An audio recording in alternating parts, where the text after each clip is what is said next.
Okay. Is that all right with everyone? I have your consent? Yes. Mm-hmm. And tonight it's on Piers Plowman. And can you see the screen? Yeah. Okay. Yeah. Right. This is the house of the Cardinal Bessarion, and the Academia Bessarion is named after him. It's a beautiful house I found in Rome, in case somebody else is coming in. And when I was 21 with my first baby in my arms, and it's the house of a scholar in the garden, with a library in the garden, which is what Cicero says is the definition of happiness. So today we're talking about Piers Plowman decolonialism. And I'm going to begin with this and this. And it's Middle English. He's writing in the 14th century, after the Black Death and during the Peasants' Revolt and so forth. So you can remember this from, what was the name of the wonderful group that, you know, I Know My Place, and so on, Monty Python. Okay. Although men made books, God was the master, and Saint Spirit the samplery, and said what men should write. And then also Derek Walcott, who is from the Caribbean, and I've met him, he was wonderful. Great poet who wrote splendid version of Homer's Odyssey. And he said, I've never separated the writing of poetry from prayer. And I'm talking a bit about what my dissertation was at Berkeley. It was on pilgrimage in Dante, Langland and Chaucer. And this paper takes up the theme of decolonialism, of liberation theology, the subject of the final chapter of my just finished book on Dante, but now studied in Langland's Piers Plowman. I'm using what Dennis Looney writes of as being freedom readers of these texts, like freedom riders. Paul Peeler, years ago, was seeing literary texts as psychiatry, as soul healing. I'm taking this a step further and seeing these texts as written by wounded healers who are democratically freeing their readers from sexist, racist, classist bigotry into the love of God, of neighbor, of even their enemy, in the love of the other, the Samaritan, the woman, the leper, the cripple, as in the Gospels, and doing this across the centuries and around the globe. The great literary works of the 14th century, Dante's Commedia, Langland's Piers Plowman, and Chaucer's Canterbury Tales, counter the previous violent martial nationalistic epics of conquest by settlers, the lacrimae rerum of nationalism, of the Iliad, the Aeneid, Beowulf, the Chanson de Roland. Mikhail Bakhtin, in Rabelais in his age, noted how vernacular works mock and counter the solemnity and hierarchy of Latin, undoing its false power. Victor Turner noted how on pilgrimage, all sense of class and hierarchy breaks down into a joyous unifying and totalizing and accepting a celebration of differences and diversities. Further studies on decolonialism and neuroscience can assist in these perceptions. Epic poems are tragedies, pilgrimage poems of the 14th century are comedies. And next slide. Right. Decolonialism paradoxically parallels liberation theology of Jesus's radical revolutionary inclusion of the racial and religious other, of the Samaritan, of the woman, the Syrophoenician woman, the woman taken in adultery, the woman with osteoporosis who cannot climb the stairs into the woman's quarter in the synagogue. So Christ takes her by the hand and leads her into the male-only Holy of Holies. The widow's two mites, of children, of the disabled, the lame, the blind, the leper, etc. I see the 14th century as manifesting the energy of the laity across Europe in revolt against the church's corrupt hierarchy, and in rebellious accord with the gospel, whether in Italy or England, in these magnificat quasi-Marxist anti-epic poems, the Commedia and the Lollardism of Piers Plowman and the Canterbury Tales. In my most recent book on Dante, I give as its final chapter Dante's decolonialism, seeing this as based on race, his use of the African ex-slave Terence's comedies on gender, where Dante orphaned at his mother. You are all hearing me, aren't you? Yes, although we're not seeing the slides, Julia. Okay, thank you for telling me that. Okay, let's see what I can do. Presentation. Right, let's see if I... Thank you for telling me that. Okay, I think maybe I need to do this. Right, now I can see you and condividi schermo and right, condividi. Have you got it now? Yes. Yes. Right. Sorry about the lack of that. Okay, so and where was I? Right.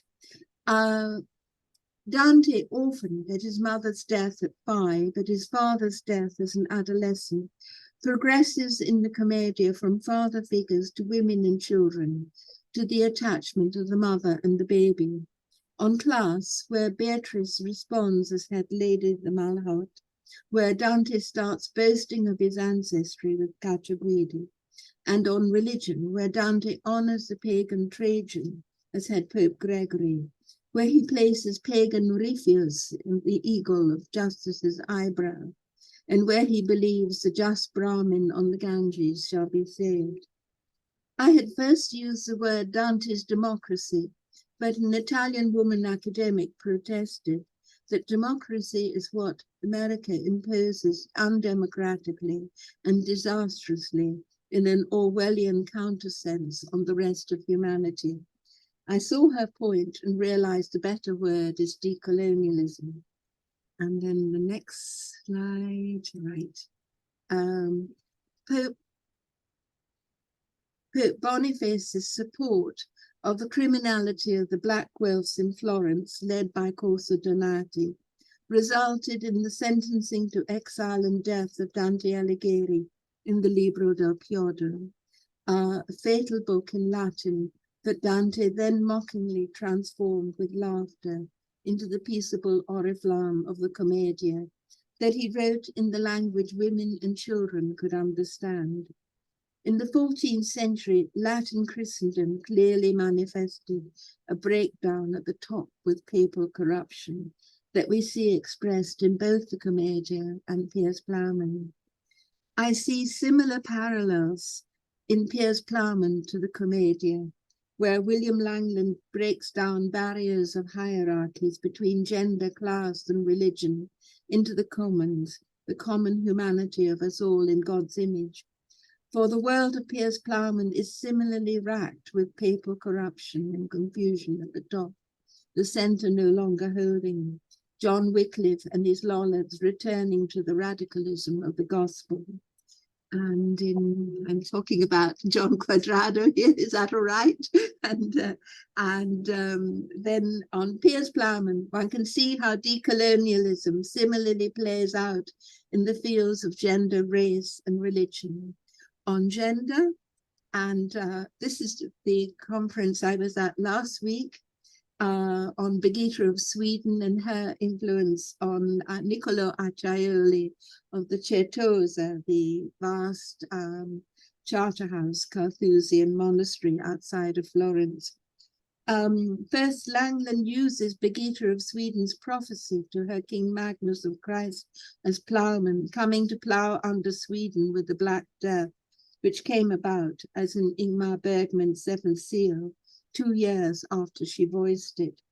She next in Naples prophesied Niccolò Acciaioli's death to his sister Lapa Acciaioli Bondamonte, the Carthusians of the Galluzzo Florence Certosa, praying under Mary's cloak to save his soul. a paper I'd just given in the Certosa in situ, in the crypt with their tombs. And it was quite an experience, that. Piers Plowman teams with women as well as men at its opening, the gorgeous Lady Mead, and with her inventory of all of her jewels and gems in many lines. The Scarlet Whore of Babylon contrasted to the mere humble one line awarded to holy churches. A lovely lady of Lear in linen and clothing. This is the era when Julian in Norwich could write splendid theology, a theology of inclusion, seeing Adam Christ as a labourer, a gardener digging and diking the fields. And when Marjorie Kemp could visit her from Lynn, seeking her validation, and next copying all of Birgitta of Sweden's pilgrimages.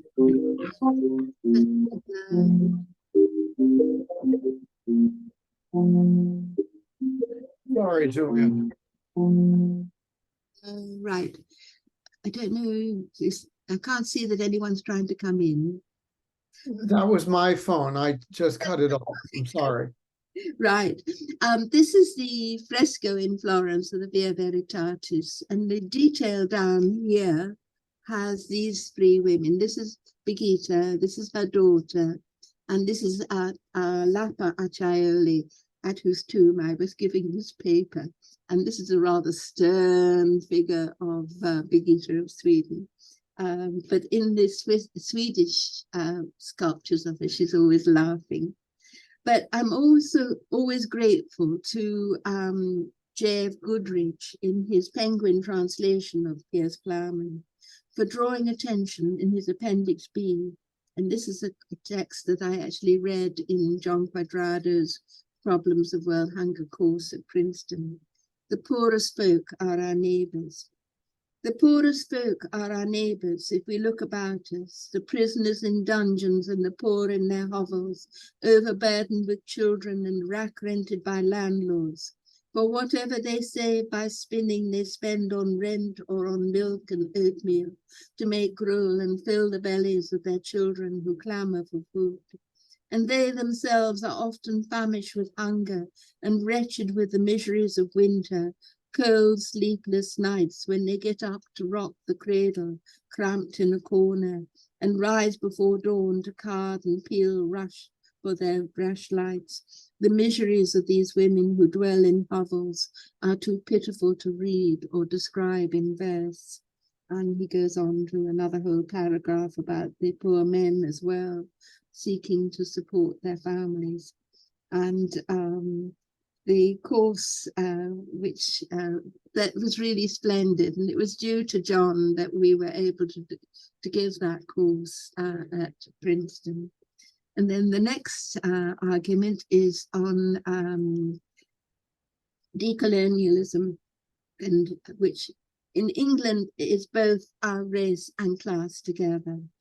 Related to race in England is class, where its waves of migrations of settlers dominated over the previous indigenous peoples, the Christian Celts of Cornwall, Wales and Ireland, Scotland, dominated by the invading and pagan Angles, Saxons and Jutes.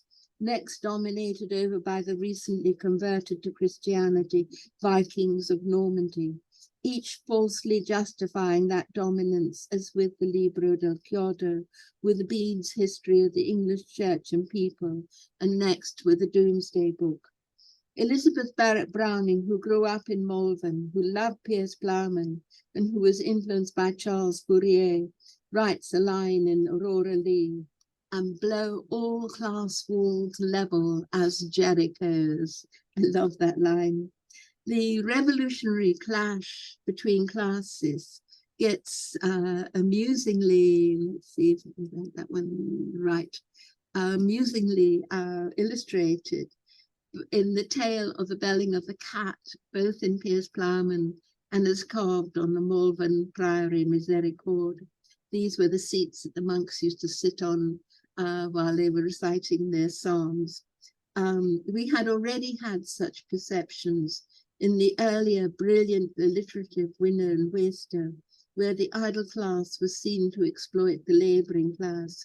Nor should we forget that Karl Marx was in the British Library's Panizzi-domed reading room alongside of William Morris, that Marxism and pre-Raphaelitism is born out of the milieu of Piers Plowman, and Jesus is born out of the injustice of the Roman co-option of the tax-exempt Jewish priesthood, while the laity had to pay tax both to Caesar and to the building of the enormous Herodian temple. John, like a hippie, rebelling against his parents' priestly privileges. Jesus' ministry as lay, as a carpenter amongst fishermen. In line with Alfred Edersheim's perceptions, we can see Jesus as decolonialist, as living liberation theology with non-violence, mirroring back to the oppressor the theatre of their own cruel injustice. In Langland's England, as with Brexit, there was hostile racism, an environment of violent resistance to the Flemings migrating from Europe and taking work from the English. So Will has himself, and he's the hero, the anti-hero of the poem, has himself married such a Flemish prostitute, Titta, and her daughter Carlotta. We recall John the Baptist's inclusion of prostitutes and publicans and Christ's of fallen women with metanoia, while with Lady Mead, she's Lady Bribery, there is no metanoia, no repentance at all, instead flagrant abuse of justice. While Langland's Petrus Ides Christus is the lowest of the three estates of knight, monk, and ploughman, he is emphatically Piers the Plowman to the bitter end, though he may disappear to become a contemplative monk in a cloister in the middle of the text, and to be an improbable knight towards the end, riding on a mule to the crucifixion to joust in Jerusalem. And on religion, here we're using neuroscience from Julian James, who's my colleague at Princeton, and then Ian McGilchrist. We learned that the left hemisphere, the brain, if over-dominant, believes in hierarchies and fears the other, is racist, while the right hemisphere includes, sees the whole, is decolonialist, as with Rumi, seeing that there is no other. I find fascinating that the earliest surviving account we have of the miracle of, I've skipped one, that's this one. The earliest surviving account we have of the miracle of Trajan the emperor and Gregory the Pope was actually written possibly by a nun at Whitby in Yorkshire, from whence it got into Bede, and then Dante in Purgatorio 10. And even Elizabeth Barrett Browning, Aurora Leigh too, and Emily Dickinson, The Soul Selects Her Own Society, in which the emperor is kneeling on his low mat before her tomb, and so forth. In it, in the story, the Pope sees the sculpted scene, Emperor Trajan with his entire Roman army in the Appian Way, being stopped by a widow imploring justice for the death of her son, which he administers before leaving on his military campaign. The Pope weeping tears at the story, the tears falling on the corpse of the dead emperor, saving his soul. A tale evoking another alliterative work, St. Erkenwald, about the just pagan judge's soul, baptized by the Anglo-Saxon bishop Erkenwald, written of by Bede. Langland does a further twist, but in a spin on the story, having the pagan emperor who should manifest everything Roman culture, Roman Latinity, Roman imperialism stood for, instead thumbs his nose at it all most disrespectfully, hilariously, like a rebellious naughty schoolboy, proclaiming, yay, bore for bookies, rubbish books, and so forth. It's a wonderful sort of satire on the whole poem itself. And then he goes on to say, and he's a pagan emperor, but he's being converted, for all are we Christus creatures, and of his coffers rich, and brethren as of blood, as well beggars as earls. We are all one. And next, the pagan emperor improbably gives the Emmaus story from Luke's Gospel. Why, I move this matter as most for the poor, for in her likeness our Lord oft hath been known. Witness in the past week when he goed to Emmaus, Cleophas knew him not, that he Christus were, for his poor parale and pilgrimage weeds, till he blessed and brak the bread that they ate, for pilgrims are we all. In my book on pilgrimage in Dante, Langland and Chaucer, I explained their authorial strategies as that of the Officium Peregrinorum, and this is to illustrate the play that would have been acted by the oblates entering the monastery, with the medieval telling of the pilgrims of Emmaus, which had the younger pilgrim be the uncomprehending gospeler Luke. Here's Luke holding the gospel, which he doesn't yet understand, and telling of the recognition of the resurrected Christ in the breaking and blessing of the bread in the tavern, journeying away from Jerusalem, and complete turning of tables. Just as Piers Plowman is an anti-epic, so is its hero an anti-narrator, an anti-hero. Will Langland's selfie is that of a hippie dropout. Jan Ziakolski has shown how the juggler of Notre Dame defies all the monastic rules to worship the Virgin Mary, dancing stark naked in front of her statue. I have discussed how these 14th century narrative figures, Dante, Langland and Chaucer, are making use of the Makamat figure of Islamic culture, the sinner who laughingly preaches against the sin he practices, and thereby more effectively saves his audience's soul. A pilgrimage poem's narrator cannot be a hero, instead must be foolish, be marginal, be humble, be laughable, must have lost caste, be the failure, the dropout, the exile. This foolish narrative seeks but almost fails to find not the knight or the monk, but the simple ploughman as Christ, not martial power nor privileged learning, but the lay labourer, the least of the three estates, the last that shall be first. John and I were teasing each other about that. And then this figure, anima, animus, mens, memoria, ratio, amor, which are his own soul, will's own soul, mirroring Christ, advocates charity as work with prisoners, with the poor, labouring in a laundry, and movingly states, as do Dante and Julian of Norwich, that also non-Christians are saved. We've got another Ameti.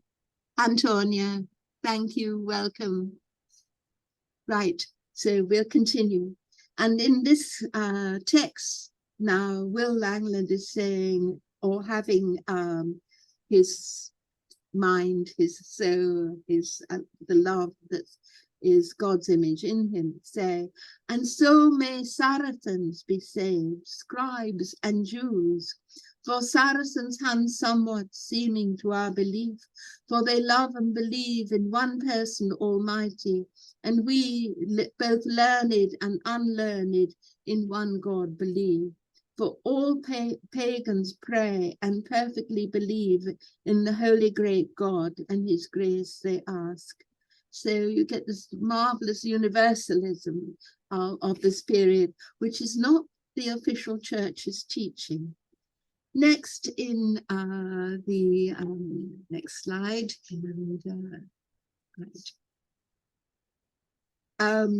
Will meets Abraham, faith, with Lazarus in his bosom instead of Dives, Moses as hope, and the Samaritan who is charity, who is love, Piers it is Christus, the Christ who is the other, who embraces and cares for the other with love not just of his neighbour, but also of the enemy.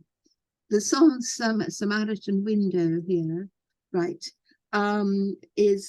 shows us this was common in medieval preaching to hypertext the Bible and the gospel in this way. Here you get in the center, you get the story of the Good Samaritan being taken on the donkey to the inn and looked after. And then here you get Abraham and Moses and Christ. This way of paralleling stories was typical of medieval theology. And then this is how I structured Piers Plowman itself. And this is the good part. This is the center, which holds, and then everything falls apart at the end because of the corruption of the official church. So the final section of this talk, it's a short one tonight, is decolonialism and us, the commons, God's image. A fair field full of folk is how the poem begins, where we see all gathered together, all classes, all professions and manner of work of men, mean, the poor and the rich, the working and the wanderers, as this world asks. And this is rather like the the Ghent altarpiece, where you get the sense of Middle Earth, of the totalizing and so on. And what is also interesting is, we'd already had anima, animus, mens, memoria, ratio, amor, this internal forum that will have, say, Christ, clergy, learned people, teach me that Christ is in all places, but I never saw him truly except as myself in the mirror. Frederick Bauschnitt, in Julian of Norwich and the Mystical Body Politic of Christ, understood the concept that underlies Langland's apocalyptic dream vision turned nightmare, that we are the one body of Christ, our shared bread, in the words for the Jewish Sabbath Eve prayer that passes down into the Christian Eucharist, the fruit of the earth and the work of humans. The work of Piers Plowman sowing the wheat in Malvern, and Hawking the baker in London baking our daily bread, in the true pilgrimage that goes from the Malvern Hills to London's Cornhill. And in English, corn is wheat, not the settler's purloining of indigenous maize. Langland does not write of one exalted hero, but of every man, of all of us in this fair field full of folk, fond I there between, of all manner of men, the mean and the rich, working and wandering, as the world asks. And also in both poems, Langland and Dante, they refer comically to the holy face of Luca, an 8-foot-high century figure of Jesus on the cross, sculpted in wood supposedly by Nicodemus, formerly in San Frediano, now in Lucca's cathedral dedicated to St. Martin. Dante has devils swear by it in the circle of the Baratas, the sin he himself is accused of in the Libro del Chiodo, for which he is exiled. Mai demon che del ponte avean coperchio grida, qui non ha loco il santo volto.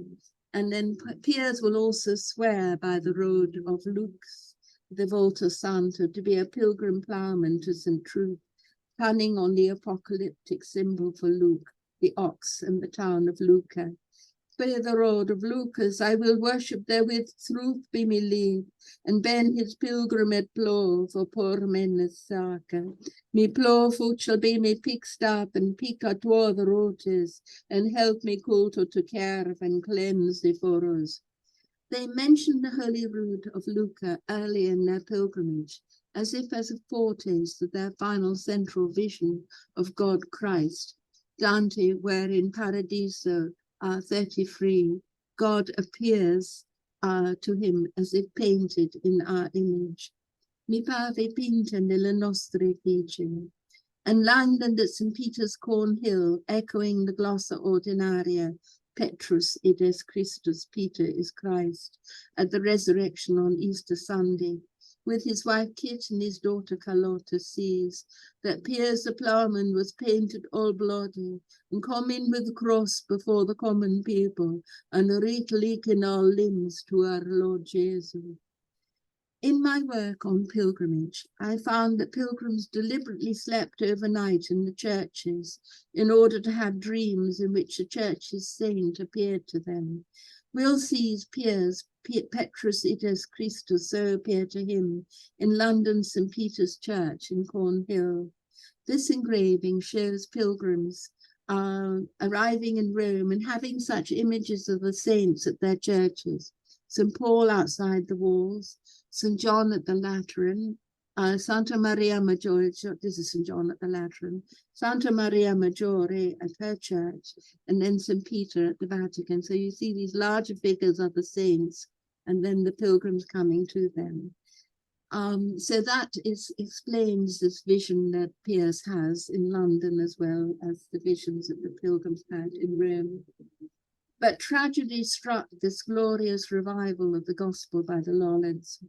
I found Julian of Norwich's likely spiritual director, the brilliant Benedictine Cardinal Adam Easton, was setting spies to record John Wycliffe's lectures at Oxford. Soon it was not so much the church as the state that took over at exterminating Lollardy, as we see in Eamon Duffy, the stripping of the altars. I take seriously Jill Mann's observation concerning the fallacy of the alphabet and believe there are 3 texts of Piers Plowman.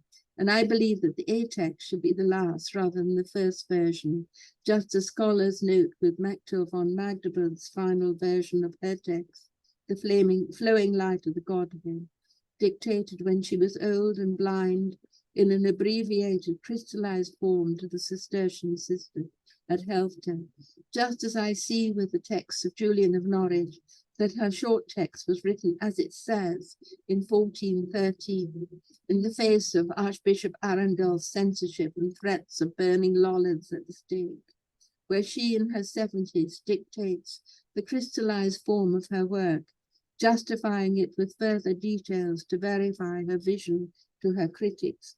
In all these cases, these writers attempting to preserve the essence of their message of true justice to their even Christian being Julian's last defiant word she gives at the risk of being burnt at the stake. In conclusion, I think we need to take the radical concept of decolonialism from Jesus's most liberationist gospel, that of Luke, which is not practiced by the officialdom of the church, as continued through Mahatma Gandhi, Maria Montessori, Paola Freire, Frantz Fanon, Gayatri Spivak, of equality for children, women, men in all works of life, of all regions of the earth. In our thirst and hunger for fairness, for justice, we must negate the false doctrine of discovery's enslavement of the globe. Trevor Huddleston, Nelson Mandela, and Desmond Tutu countered apartheid in its dramas with truth and reconciliation. Ernesto Cardenal established the literacy campaign in Nicaragua, in which the Sandinistas re-educated the Somozistas with banners that said, "Forgiveness is our revenge," while peasants taught themselves to read and write. John Paul and the Academy of the Americas opposed this Lollard-like liberation theology, but Francis I reinstated Ernesto Cardenal, who was a poet, to the sacraments. We can learn all this from the laughter that is in Piers Plowman, that is a laughter of love, as radical as the laughter of a play by the ex-Nubian slave, Terentius Publius Afer, with his slide, and where the women and slaves come out on top. It was the ex-slave Terence who gave Cicero the concept and the word of humanitas, of humanity. So I'm sorry, that was really for a different audience than you. It was for an audience that had read Piers Plowman, but I don't know if it made sense. Did it or not? And shall we now figure out how to interrompe the conversazione? Here we are. Did it make sense, John? I mean, it was amazingly broad and synthetic. I mean, I loved how you brought things in from so many different realms. So yes, I thought it did make sense. I learned so much from both John and from Phil. And Phil was the one who was teaching me about Iceland and so forth. Phil, you were more of a medievalist than John. Did it make sense, or was it too far-fetched? Oh, it made very much sense. It was very informative and very, yeah, it reminded me a lot of a lot of the things that I may have forgotten in the time since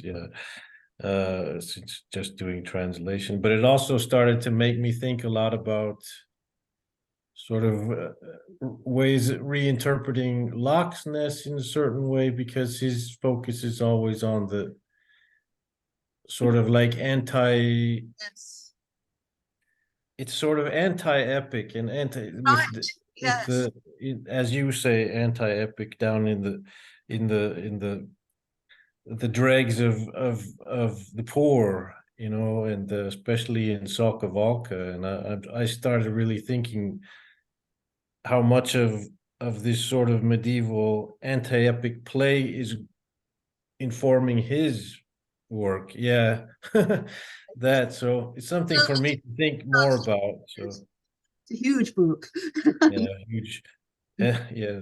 So yeah, it gave me a lot to think about. I might have to rethink Loch Ness a little bit. And that, I mean, because he himself, he was never far from the church, the Catholic Church. So Mm. and yeah, We- if you go to his house in the south, you'll see a rosary by his bedside, Oh, right. and a picture of the Pope and things like this. So, but you never really hear about these, like his works in a sort of medieval context. So it's interesting. That could So be the I one. have one question for you. That you mentioned someone who brought up the Islamic connection with the sinner who lovingly preaches against his own sin. Right. What What figure was Piers that? Plowman is saying, he knows the story, which is actually also written out in one of the manuscripts I edited of Brunetto Latino, that Muhammad began as a Christian and then broke away from that because of the corruption and so forth. And what's interesting is that in this period, that Birgitta of Sweden, she's prophesying if the church does not reform, there will be the Reformation. And Bill, you took me to the great volcanic mountain, Hekla, where the last Archbishop of Iceland was murdered. Yeah, Skullholt, yeah, Right, Skalholt. bishopric, yeah. It was a scary place, and it was a wonderful visit there at the same time. And no, I think because the church went into the opposite direction of the gospel when it took over the pseudo-Dionysian works on hierarchies. Those were written pretending they were written at the time of Christ, but they were written centuries later in Syria. And then they were adopted by the Byzantine emperor, who gave them to the French king, who they were treasured at Saint Denis, dedicated to Dionysius the Areopagite, who is not the writer, but the writer is pretending to be him, and so on and so on. So all of officialdom was based on this. And then Abelard, this brilliant monk at Saint Denis, saw its fraudulence. So he was castrated. The censorship against the people who speak out when they see the truth is, I mean, hanging, drawing, quartering, burning at the stake. It's the same as the lynching of African Americans. It's atrocious in order to try to. I'm wondering who 0956599 is. Would you like to unmute yourself and introduce yourself? You don't have to. It's Sue. It's who? It's Sue. Sue, welcome. Okay. Yeah, I don't know why. Now, I had problems last Zoom meeting, and then this time it worked out. I guess they don't know me anymore. yeah, But yeah, everything's good. I guess I was interested in just a little bit more of Brigitte of Sweden, how the relationship to this particular talk. Explain Julia of Norwich, but I'm just curious if you could go over any kind of points for that. Julie, it's Birgitta of Sweden who introduces the figure of Christ as plowman. If you remember, the Black Death took over partly because the crops failed. There was famine, and in time of famine, you also get epidemics. And so she had this vision of Christ as the plowman coming to plow under the, like COVID, because of the corruption that's there in Europe. This old belief that diseases happen because there has been sin. And it was also in Czechoslovakia and Bohemia, von Ackermann, von Bern, there was that image. And also Will Langland uses this image. There's the anti-hero Will, the narrator, and then he keeps seeking for Piers the Plowman, who is Christ, and in the hopes that there can be this true Christianity instead of this corrupt form of Christianity, which is causing the extremes of poverty and wealth, of injustice, and so on. Does that make sense, Sue? Sue is my almost daughter-in-law. Sue, can I interrupt to ask what happened at King's Sessing in Philadelphia? That's where Richard was living, and Robin is still there. There were 5 people killed. What news do you have? No, she's muted, so I don't know. Yes, I just saw briefly. I just saw it on the news wire. There's so many killings. It's ridiculous. That was a couple blocks away, probably from Richard. It was the neighborhood King Sessing is actually on King Sessing, where he lived on King Sessing Avenue, but it's a little farther up north. I know that neighborhood so well. I visited it so many times. I know, and you walk to the church. But okay, so just back to Brigitte again. Was Langland inspired by Brigitte, or was it one of these kind of coming up at the same time about the whole idea of the plowman, or is this just a general attitude at that time? I was just wondering who influenced who. He was a very popular poet amongst the people, and they were singing his lines when Adam delved and Eve span, who was then the gentleman, and they were asking for the commons, for equality, instead of the kind of thraldom where they were having to do all of the heavy work and at the same time paying taxes for these wealthy, idle people. It's a similar scene to what we're going through today, especially the more we charge for higher education. We're creating more inequality from the most recent Supreme Court. In every courtroom in Italy, it's a saying above the judge in gold letters, every person is equal before the law, in Italian. And it's not true. I've gone to so many court hearings to defend Roma, who are treated as if they had no legal status whatsoever. So at any rate, Antonia, welcome. And we haven't let you have a voice. You came in late, but did it make sense from where you came? Antonia? Okay, she may have gone away from the scene. So any suggestions about how I can make it clearer for the audience on Friday? Antonia, can you give me some suggestions? She's invisible. Okay, I got a little lost with that one chart that you had with the lines and the boxes.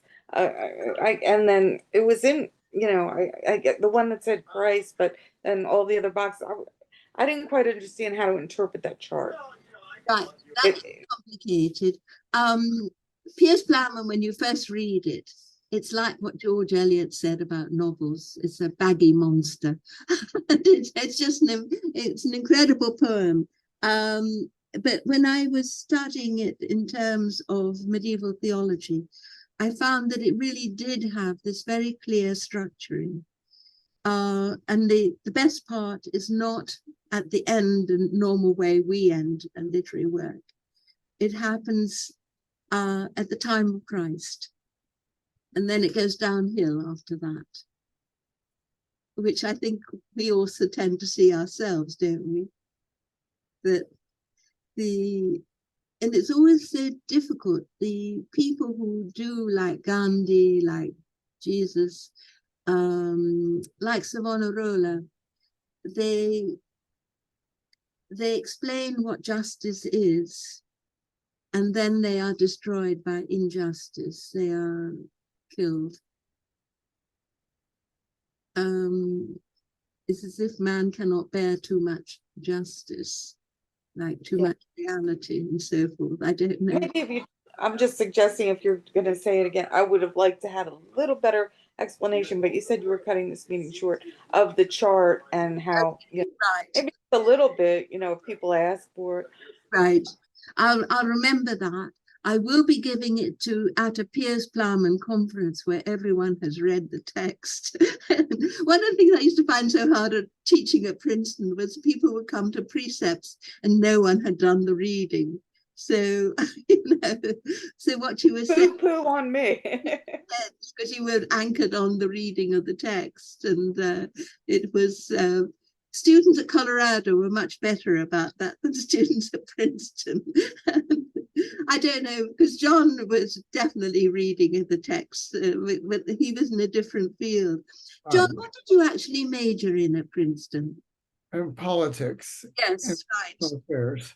But you were enrolled in Woodrow Wilson School, which is no longer called Woodrow Wilson School. Oh, it was politics department. And so it was basically, I looked at third world economies, and then I did the same thing at Harvard, and population policy making.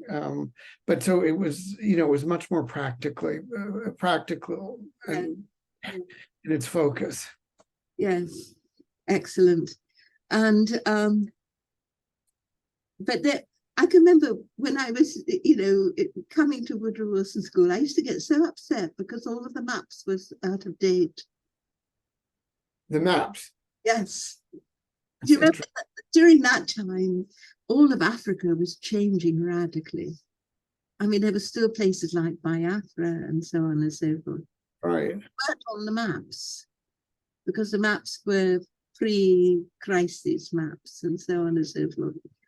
And I used to, the Woodrow Wilson School is no longer the Woodrow Wilson School. Woodrow Wilson is out these days. So slaves were benefiting from that. I did admire him for his concept of the League of Nations. Of course. I mean, he was certainly not all bad. But the racism part was pretty awful, and he was pretty flagrant. Yeah. And there's a wonderful Friedecker novel written by Burkhard Du Bois, where he describes that there are actually rooms for the students that have the room for the slave next to them. That's right. That's right. We were the farthest North-Southern University, they said. And so, that's what they used to say, right? The northmost Southern University. And I had this ghastly problem when I was associate master of Princeton Inn College, where the Black students were all housed in the worst part where the servants had been for the hotel. And the mold in the bathrooms, because there were no windows. And they quite rightly rebelled. And so the administration sent poor Abigail Adams Bok to clean the bathrooms. And she was the niece of Harvard's president and of the presidential Adams family. And she was having to use these chemicals which caused her to become quite ill. So he just solved all of these problems. And it was difficult. It was really difficult. And I had Marcus's daughter in my class. You did, I may, yeah. What was she like? Bodyguard who at least wasn't allowed to have the gun on campus. What was she like? Terrifying. Small, dark, rigid. So, Very much, sort of entitled. Ah, Mhm. too bad. One would have hoped Princeton might have opened some doors for her. Mm. And then I loved it when the president of the Whig Club came to me and he said, "Do you think we might be related?" Because he was Dwight Holloway. Do you remember him? No, I don't. And I said to him, "Dwight, the reason why we have the same name is because of probably because of a Quaker slave owner in our past." And my husband was from a Quaker slave owning family in Kentucky. Yeah. But it was an interesting, difficult experience at Princeton because we were the first women coming into the faculty. So we were told we would never get tenure. And so we knew it was hopeless. But I think we did do quite a bit of rabble rousing at the same time. Oh, good. Yeah. So you were there what year did you start at Princeton, Julia? I got my doctorate in 1974, so it would have been 1976 because I taught at Quincy for 2 years.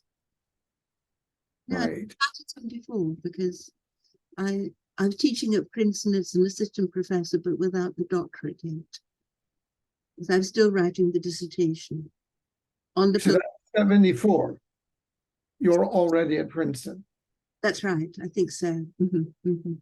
Yes, that really was early on in terms of the introduction of women. I think they first showed up in 1970, if I remember.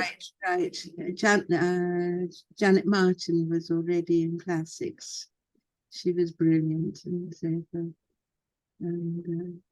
but it wasn't easy. Yeah. Antonia, can you unmute and unmask so you could join in? She doesn't seem to want to. Right. Okay, John, do you have more comments? No, although I was fascinated to hear that Brigitte actually foresaw the Reformation in the 14th century, and literally spoke about the fact that a Reformation would come. Is that correct? Yes. Because 14th century is pretty damn early to be thinking about things like that. Definitely Brigitte was saying this to the popes, and she was insisting that it come back from Avignon to Rome. She organized a meeting of the Pope and the Emperor, and then Catherine of Siena carried on her work afterwards and did the same. And both of them were struggling to reform the church. And what is interesting, I find, Brigitte never joined the order she founded. She always remained a lay widow. That the energy came from the laity, it didn't come from the church. And I'm thinking that perhaps we need to do that again. I think if we could explain decolonialism and liberation theology and spearhead a movement where we are working for real justice. We might get crucified for it, but then St. Julia did. So I don't know. But at least Ernesto Cardenal died peacefully. Although, unfortunately, the Ortegas have not proven to be good shepherds of that revolution. I mean, it's horrible. What happened in Nicaragua afterwards. And it was so hopeful at the beginning. Right. Well, that it was. And it's amazing how it's devolved. I mean, power likes to maintain itself. And that's, what we're seeing. Mm. And that's what I'm working with also in the 13th century with Dante's teacher, who was teaching good government to all of Europe in his major book, which is both in French and in Italian. He was really he was using Aristotle and Cicero to teach these precepts of integrity in government, which I think we need again. Yeah, I think we can't argue with that. Mhm. Okay, Phil, do you have comments? My main comment is that when I was an undergraduate, I found Piers Plowman, and a graduate student, I found Piers Plowman more difficult than Dante. But this talk made me want to go back to it. So I was trying to think, is it on my shelf? I think I need to get another copy of it because I left it somewhere. So Yes. it woke a lot. I think it was a very nice reintroduction Mm, for me in a way that ways that I hadn't thought of it before, in terms of it as appears as an anti-hero, an anti-epic, and also in connection with Brigitte and with all the others, and you even mentioned George Fox in there at one point too. right. Yeah, so Yes, I our think meeting is going splendidly here in Florence. We've managed to start a Quaker meeting. okay. Really? Yes. And here I am at the Quaker meeting as a veiled nun. Not Well, the Quakers are very open. But anyway, Julia, speaking of Dante, do you remember in the 70s, some student put up a banner over the right on the say no, it was not say the gate. What did we the Fitz-Randolph gate, but Yeah. it was the gate of entry to the campus. And it was La Siete ogni speranza voi che entrate, which I thought was hysterical. that was one of Bob Hollander's students, and he was Really? yes, and Bob was really great, and he Translation? yes, Sue. Translation of the song? Abandon all hope, ye who enter here. Right. But it was very funny to have that go up. Lasciate ogni speranza voi che entrate. Oh, Yeah. but what's interesting is that Dante plays games with the gate, and you go one way into despair, but you can go the other way into hope. Ah, And the gate actually itself says it's made by power, wisdom, and love. So it has a doubleness. And I did have, I signed the contract with Palgrave Macmillan for my Dante book. They accepted it and then accepted it. So I wasn't expecting that at all. So now I when will it be out? don't know, because I've still got to send them the revised text. So perhaps in a year. And yes, so so that's in the works. But also oh, I lost the track of what I was saying. Yes, I had to jettison 2 chapters out of it because it was too long for the contract. And one of the chapters is on Dante's doubleness, where I talk about Dante's doubleness, this capacity, like the gate, you go into different directions and so forth. Chaucer will copy that. It was a motif that they understood. And they also were borrowing that idea of the gate from the triumphal arches in Rome, but also on Mount Sinai, Mount St. Catherine's Monastery. The monks built gates on the path, and they would hear the confessions of the pilgrims on the path. And did that. I climbed that mountain and photographed that gate and so forth to illustrate this argument.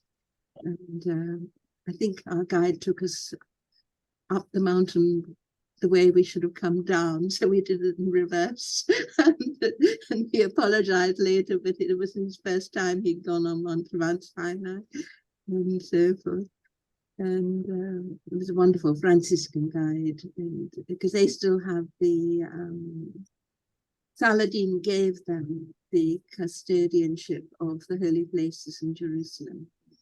And so there's this wonderful connection between the Islamic world and the Christian world that goes on in Jerusalem. And the ceremony of the dawn of the sepulchre is fascinating. because the Saracen family owns the right to lock the door to the Holy Sepulchre at night. They have a ladder, and there's a little door at the top, and they give the keys, and they take care of the keys, and then they unlock it in the morning, and so on and so forth. And the monks sleep inside, and it's quite extraordinary, and you wish them good night and so on. But I'm very glad I did that pilgrimage, because I've deliberately copied Brigitta's pilgrimages and Egeria's pilgrimages and Paula's pilgrimages and Marjorie's pilgrimages. And also Guthritha, who is in Iceland's Bell. She does the pilgrimages too, doesn't she? She comes, she gives birth to a child in America around the year 1000. And then comes back to Iceland and is in Anchorage. And 5 bishops descend from her, I think it is. Something like that, yeah. 3 bishops, 5 bishops. And then she also does the pilgrimage all the way to Rome. Oh. And it's documented. Yeah. It was quite extraordinary, because Christianity was the religion of the women and slaves. So it gave us, doesn't any longer with the hierarchy. It's been obliterated. But the reason why it spread across Europe like wildfire was through the queens, through the women, because it raised their status, I think. I think that's a very, very major reason. And you say that Saint Luke, that Luke's gospel is the one that it emphasizes that the most, right? Mm-hmm. Christianity is for Social gospel, yes. Yeah. And it's the most beautiful Greek. John's is execrable. The Greek is terrible. But Luke is both in Acts and in Luke. It's exquisite. I was grateful for being in the convent and studying Hebrew and Greek for that. Well, I think we've talked enough, and unless there are more comments, it's been over an hour. Been very interesting, and I want to read more about Brigitta. She's my girl. Yes, she had this. For instance, she told the Pope if he didn't come to Rome, lightning would strike the bells of St. Peter's and he would die. Well, lightning did strike the bells of St. Peter's, and the lead melted into the streets like the burning of Notre Dame, and he died 4 days later. She'd already said, that Piers, Christ the Plowman, would come and plow under Sweden with the Black Death, and it had happened. She told Lapa Acciaioli that Niccolo, her brother, would die in 2 days, and he did. He was perfectly healthy and keeled over. She had this rather nasty habit, but she never said it. She never said it in her own words. She would always say, "Christ and Mary told me this to tell you." Goodness.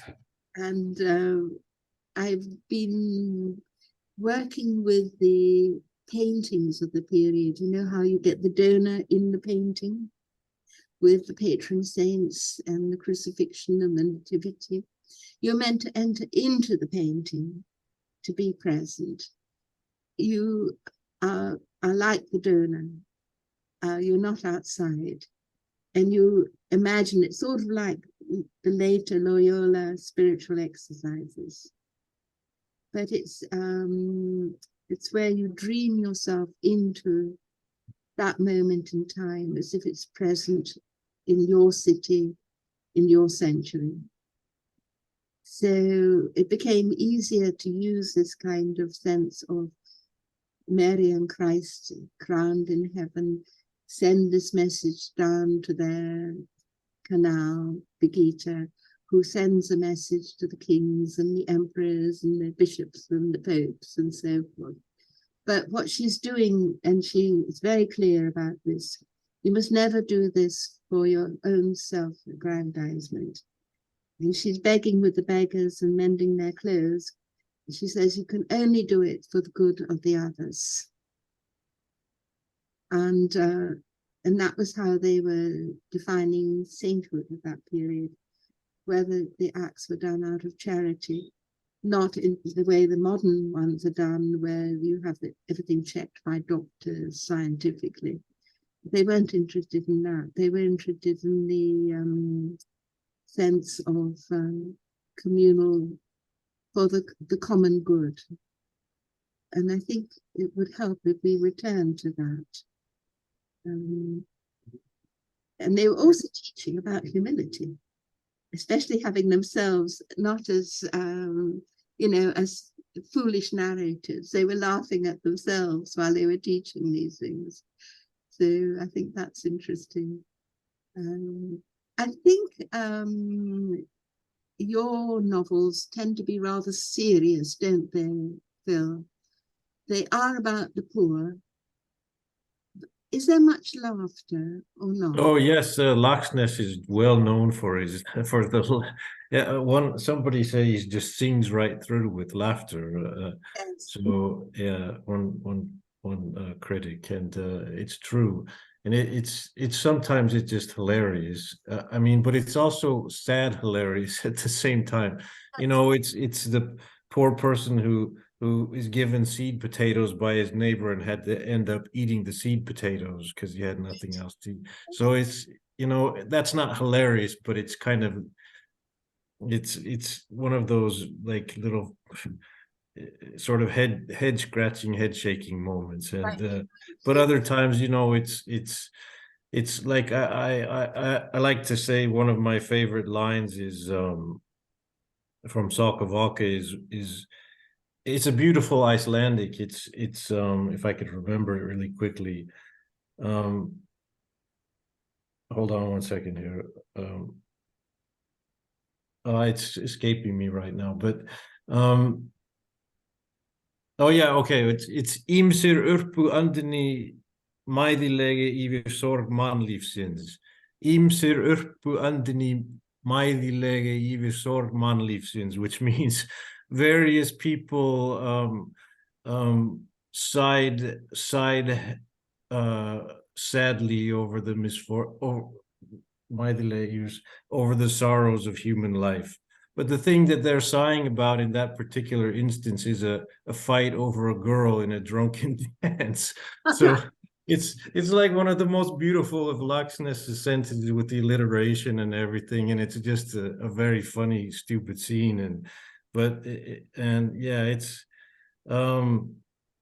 the humor can be very caustic and sarcastic and but also very, very sad and yeah. What's interesting is that Icelandic is really what English would have been without the Norman conquest. Yeah. It is our original indigenous language as Anglo-Saxons in a way. Yeah. That's they pride themselves on that. Their language Also, has hardly changed for 1,000 years. Also a literature.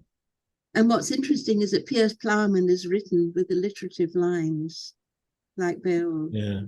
It goes back to the original poetic form of the English language. Chaucer's using the French form, and he's not using the native form at all. So I think on this, perhaps we should end our discussion. And I do thank you so much, especially because both of you were my students in different places. And I've learned so much from you. Thank you. Well, Thank you, Julia. This was fun. It's great to see you too. So, Yeah. amazing. It really is. So you get a big hug and thank you for the invitation. All right. Well, except Nice to meet you, Phil, sort of. and Thank you, John. you too, 096599, whoever you are. that's Thank you. Okay. Bye. Bye. Have a good evening. Thank you. Bye. Thank you. Bye, Julia. Bye. Bye, everybody.